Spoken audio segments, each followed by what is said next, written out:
ஹாப்பியாக இருக்கணும்னு நினைக்கிறாங்க. ஹாப்பின்றது லைஃப் ஃபுல்லாகவே இருக்க வாய்ப்பே இல்லை. இன்னைக்கு காலையிலேருந்து ஈவினிங் வரைக்கும் எடுத்து பார்த்தீங்கன்னா ஹாப்பி மூமெண்ட்ஸ்ன்றது இன்னைக்கு ஒரு நாளைக்கு 20 தடவை நடக்கலாம். ஹாப்பி தான் டார்கெட்னு நினைக்காதீங்க, ஜேர்னி தான் டார்கெட். அதில் லைஃப் ஹாப்பினஸ் இருக்கும், சம்டைம்ஸ் வேற ஒரு ஷாக்கிங்கான நியூஸ் இருக்கும்.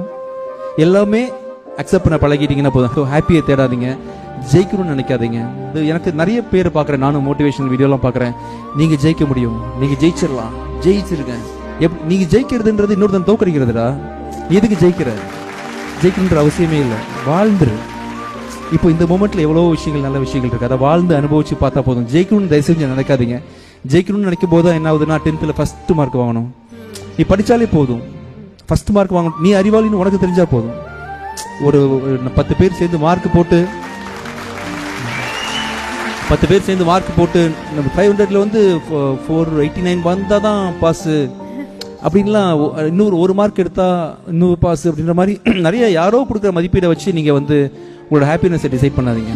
எல்லாருமே நம்ம ஒர்த் இல்லைன்னு சொன்னா கூட நான் தெரியும்டா நான் யாருன்ற மாதிரி கெத்தா நீங்க பழகிக்குங்க. சொல்லுங்க, இன்னொருத்தர் நம்ம திறமசாலினோ நம்ம வல்லவரனோ நல்லவரனோ சொல்லணுன்றதுக்காக யாரோட அக்செப்டன்ஸுக்கும் வெயிட் பண்ணாதீங்க.